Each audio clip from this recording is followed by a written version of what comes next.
আসসালামু আলাইকুম, this is Zubair Mallick. আপনার ঈদের পরে প্রথম ভিডিও করতেছে আমাদের অফিসে আজকে, আলহামদুলিল্লাহ। তো এই ঈদের ভিতরে আমি আপনাদের সাথে অনেকের সাথে কথা বলছি, প্রতিটা জেলায় কথা বলার চেষ্টা করছি এক দুজনের সাথে। তো আমি আপনাদের সবার সাথে কথা বলবো। তো অনেকেই আমাকে অনেক ধরনের প্রশ্ন করছেন, তবে নতুন যারা উদ্যোক্তা আছেন, নিউ জেনারেশনের যারা আছেন, যাদের বয়স 20 থেকে 25-এর ভিতরে উদ্যোক্তা হতে চাচ্ছেন, অনেকে আমাকে জিজ্ঞেস করছে, ভাই এক্সপোর্ট বিজনেস শুরু করব নাকি ইম্পোর্ট বিজনেস শুরু করব, কোনটা বেটার? তো বেটার কোনটা এই প্রশ্ন করলে আসলে অনেক কিছুর উপর ডিপেন্ড করে। তবে যদি আপনি আমাকে জিজ্ঞেস করেন, সেক্ষেত্রে আমি বলবো, যদি আপনার সুযোগ থাকে, দুটোই বিজনেস করারই সুযোগ থাকে বা শেখার সুযোগ থাকে, সেক্ষেত্রে আপনি এক্সপোর্টটা শিখেন। এবং এক্সপোর্ট করাটা আপনার আমার জন্য, যে কারো করার জন্য বেটার। এখন এটা বলতে পারেন যে আপনি নিজেই তো এখন ইম্পোর্টের উপরে অনেক বেশি গুরুত্ব দিচ্ছেন। আমার পার্সোনাল বিজনেস হতে ইম্পোর্টে গ্রো করছে, কিন্তু আমরা কিন্তু এক্সপোর্টও করতেছি। ইম্পোর্টে আমরা বেশি মার্কেটিং করতেছি, বিকজ আমাদের নিজস্ব প্রোডাক্ট সেল করতেছি, এই জন্য হয়তো বেশি। কিন্তু এক্সপোর্টেও কিন্তু আমাদের বেশ ভালো একটা মার্কেট আছে। আমরা কিন্তু পৃথিবীর বেশ কয়েকটা কান্ট্রিতে গার্মেন্টস এক্সপোর্ট করতেছি, আদার্স কোনো আইটেম না, শুধু গার্মেন্টস আইটেম এক্সপোর্ট করতেছি।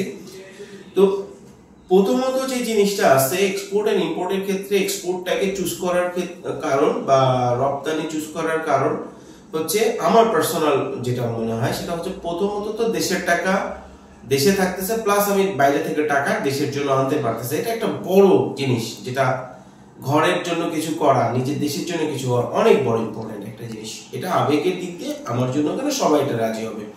কিন্তু বিজনেস ইম্প্যাক্টে যদি আমি দেখি, প্রথমত যখনই আমি ইম্পোর্ট করতে যাই, আমার একটা বড় অ্যামাউন্টের টাকা সবসময় মানে পানিতে ভাসে। যেমন এখনো আমাদের প্রায় আপনার অনেক টাকার মাল পানিতে ভাসতেছে, অর্থাৎ সাগরে আছে মালটা। তো এই টাকাটা আসবে, এই মাল আসার পরে আবার এটা আমাকে বিক্রি করতে হবে, তারপরে টাকা আসবে। কিন্তু আমি যদি এক্সপোর্ট করে দেই, ম্যাক্সিমাম ক্ষেত্রে আমি আগে টাকা, ফুল টাকা পেয়ে যাই ম্যাক্সিমাম ক্ষেত্রে। কিছু কিছু অনেক পুরানো ক্লায়েন্ট আছে যারা হয়তো 50% টাকা ওইখানে পৌঁছানোর পরে, বিল পৌঁছানোর পরে দিচ্ছে। বাট মোটামুটি 70 থেকে 80% আমি 100% টাকা আমার ঘর থেকে বের হওয়ার পরে পরে পেয়ে যাচ্ছি, অ্যাডভান্স ছাড়া কাজ করতেছি না। সুতরাং আমি টাকাটা বেশি পাচ্ছি, এক্সপোর্টের ক্ষেত্রে টাকাটা খুব ফাস্ট পাচ্ছি এবং আমি করতে পারছি। তারপরে বিজনেস কন্ট্রোলিং এর বিষয়টা, যখন আপনি ইম্পোর্ট করবেন তখন আপনার কাছে কন্ট্রোল থাকবে মাত্র 20%।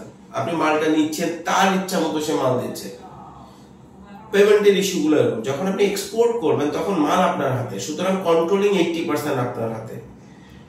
আপনি যদি নিজে থেকে ভালো হন, ভালো ভালো ব্যবসা করতে পারবেন। এবং সর্বোপরি যে জিনিসটা, সেটা হচ্ছে এক্সপোর্ট করলে আপনার যে কোনো পজিশনিংয়েই দেশে একটা ভালো ভ্যালু পাওয়া যায়, যে কোনো পজিশন, যে কোনো জায়গায়, যে কোনো আপনার বায়ারের কাছে বলেন, সাপ্লায়ারের কাছে বলেন, এভরিথিং একটা ভালো ভ্যালু বা একটা মূল্য পাওয়া যায়। তো এইভাবে চিন্তা করলে আরো অনেক ছোট ছোট অনেক যুক্তি দেখানো যাবে। তবে এটা আমি পার্সোনাল অপিনিয়ন বলছি যে, যদি আপনার ব্যবসা শুরু করার দুটোরই অপশন থাকে, অবশ্যই আপনারা এক্সপোর্টটাকে চুজ করবেন, যেটা আমার পার্সোনাল অপিনিয়ন। এবং আমি নিজেও এক্সপোর্টও করতেছি, ইম্পোর্টও করতেছি। এক্সপোর্ট করতেছি শুধু গার্মেন্টস, ইম্পোর্ট করতেছি শুধু চায়না থেকে। ইনশাআল্লাহ আপনাদের যখন যে কোনো কোশ্চেন, আমি আস্তে আস্তে আপনাদেরকে উত্তর দেওয়ার চেষ্টা করবো, বুঝিয়ে পাশে থাকবো। ধন্যবাদ।